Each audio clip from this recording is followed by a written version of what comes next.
Welcome back to Vismayam news 24. இன்றைய நாளுக்கான குவைத்தின் செய்திகளை பார்க்கலாம். செய்திகளுக்குள் செல்ல முன் எமது சேனலை சப்ஸ்கிரைப் செய்து கூடவே நோட்டிஃபிகேஷனையும் ஆன் செய்து வைத்துக் கொள்ளுங்கள். நாங்கள் பதிவிடும் வீடியோக்களை தவறாமல் பார்க்க முடியும்.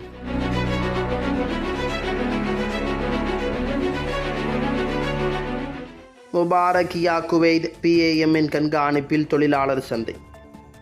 மனித வளத்திற்கான பொது ஆணையம் அதாவது PAM முபாரக்கியா பகுதியில் ஆணையத்தின் தற்காலிக இயக்குனர் ஜெனரல் பொறியாளர் ரபாபல் ஒசைமி தலைமையில் ஒரு விரிவான ஆய்வு பிரச்சாரத்தை தொடங்கியிருக்கிறது. தொழிலாளர் சந்தையின் மேற்பார்வையை வலுப்படுத்தவும் நாடு முழுவதும் பணிச்சூழலை பாதுகாக்கவும் மனித வளத்திற்கான பொது ஆணையம் மேற்கொண்டு வரும் தொடர்ச்சியான முயற்சிகளின் ஒரு பகுதியாக இந்த முயற்சி அமைந்திருக்கிறது.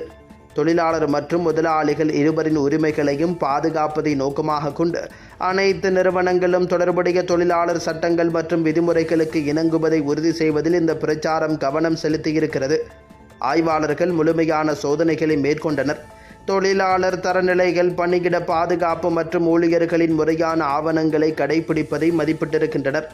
இதுபோன்ற ஆய்வு பிரச்சாரங்கள் அவ்வப்போது நடத்தப்படுகின்றன. பாதுகாப்பான மற்றும் ஒழுங்கமைக்கப்பட்ட பணிச்சூழலை மேம்படுத்துவதில் முக்கிய பங்கு வகிக்கின்றன என்றும் பொறியாளர் அல் ஒசைமி வலியுறுத்தியிருக்கின்றார். ஒழுங்குமுறை இணக்கத்தை பராமரிப்பது, பொருளாதார வளர்ச்சியை ஆதரிப்பது மட்டுமல்லாமல் முதலாளிகள் மற்றும் ஊழியர்களின் நலன்களுக்கு இடையில் நியாயமான சமநிலையையும் உறுதி செய்கிறது என்பதை அவர் எடுத்துரைத்திருக்கின்றார். தொழிலாளர் உரிமைகளை நிலைநிறுத்தவும் அனைத்து பங்குதாரர்களுக்கும் பயனளிக்கும் ஒரு நிலையான வணிக சூழலை உருவாக்கவும் இந்த பிரச்சாரங்கள் அவசியம் என்று அல் ஒசைமி குறிப்பிட்டுள்ளார். உலகளவில் விலை அழுத்தங்கள் அதிகமாக இருந்த போதிலும் குவைத்தில் தங்கத்தின் தேவை அதிகமாக உள்ளது. குவைத்தில் உள்ள உள்ளூர் தங்கச் சந்தை விலைகள் வரலாற்று சிறப்புமிக்க நிலைகளுக்கு தொடர்ந்து உயர்ந்து வரும் நிலையில் முதலீட்டாளர்கள் மற்றும் சில்லறை வாங்குபவர்களிடமிருந்து குறிப்பிடத்தக்க அளவில் தேவை அதிகரித்து வருகிறது. 2025ஆம் ஆண்டின் 2வது காலாண்டுக்கான அதிகாரப்பூர்வ புள்ளி விவரங்களின்படி தங்க இறக்குமதி 119.3% கடுமையாக அதிகரித்து மொத்த மதிப்பு 202.5 மில்லியன் குவைத் டாலரை எட்டியிருக்கிறது.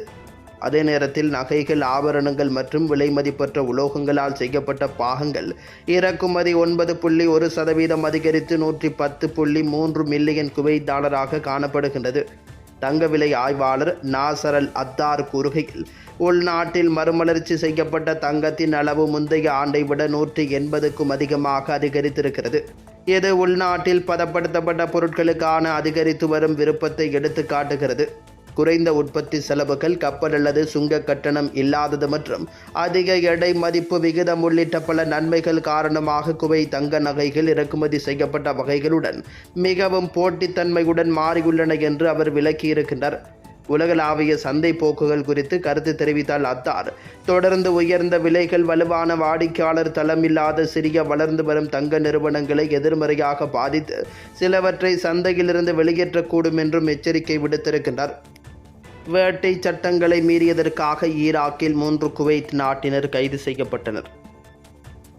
நாட்டின் தெற்கு பகுதியில் வேட்டை சட்டங்களை மீறியதாக கூறி 3 குவைத் குடிமக்களை ஈராக் அதிகாரிகள் தொடர்ந்து தடுத்து வைத்துள்ளனர் என்று ஈராக் உள்துறை அமைச்சகத்தின் அறிக்கை தெரிவிக்கின்றது.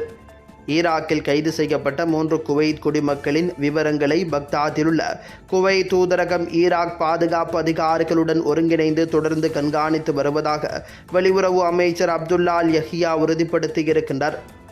இந்த வழக்கை சுற்றியுள்ள சூழ்நிலைகளை தீர்மானிப்பதற்கும் குடிமக்களின் பாதுகாப்பை உறுதி செய்வதற்கும் குவைத் தூதரகம் தொடர்புடைய அதிகாரிகளுடன் தொடர்ந்து தொடர்பில் இருப்பதாக அல் யஹியா செய்தித்தாளுக்கு அளித்த அறிக்கையில் உறுதிப்படுத்தியிருக்கின்றார். மேலும் அனைத்து விவரங்களும் தெளிவுபடுத்தப்படும் வரை வழக்கை தொடர்ந்து கண்காணிக்க தனது அமைச்சகம் உறுதி பூண்டுள்ளது என்றும் வலியுறுத்தியிருக்கின்றார். முன்னதாக முத்தன்னா பாலைவனத்தில் வேட்டை விதிமுறைகள் மற்றும் நிபந்தனைகளை மீறிய குற்றச்சாட்டில் 3 குவைத் குடிமக்கள் கைது செய்யப்பட்டதாக ஈராக் உள்துறை அமைச்சகம் அறிவித்திருந்தது. உள்துறை அமைச்சகத்தின் எல்லைப்படை கட்டளை முத்தன்னா பாலைவனத்தில் குவைத் நாட்டைச் சேர்ந்த 3 வேட்டைக்காரர்களை கைது செய்திருக்கிறது. வேட்டைக்காரர்கள் வேட்டை நடவடிக்கைகளில் பயன்படுத்தப்படும் 3 பருந்துகளை வைத்திருந்தது கண்டுபிடிக்கப்பட்டது என்று அமைச்சகம் ஒரு செய்திக்குறிப்பில் தெரிவித்திருக்கின்றது. குவைத்தில் இன்றைய தினம் தங்கத்தின் பெறுமதிகளை பார்க்கலாம். 24 காரட் 1 கிராம் ஒன்றின் தங்கத்தின் பெறுமதி 43.24 குவைத் தீனார்களாகும். 22 காரட் 1 கிராம் ஒன்றின் தங்கத்தின் பெறுமதி 39.65 குவைத் தீனார்களாகும். 21 கேரட் 1 கிராம் ஒன்றின் தங்கத்தின் பெறுமதி 37.84 குவைத் தீனார்கள் ஆகும். 18 கேரட் 1 கிராம் ஒன்றின் தங்கத்தின் பெறுமதி 32.43 குவைத் தீனார்கள் ஆகும். குவைத்தின் இன்றைய நாணய மாற்று விகிதங்களை பார்க்கலாம். ஒரு குவைத் தீனார் ஒன்றின் இந்திய பெறுமதி 287.13 இந்தியன் ரூபாய்கள் ஆகும். ஒரு குவைத் தீனார் ஒன்றின் இலங்கை பெறுமதி 989.23 இலங்கை ரூபாய்கள் ஆகும். ஒரு குவைத் தீனார் ஒன்றின் பங்களாதேசி பெறுமதி 398.16 பங்களாதேசி டகாஸ் ஆகும்.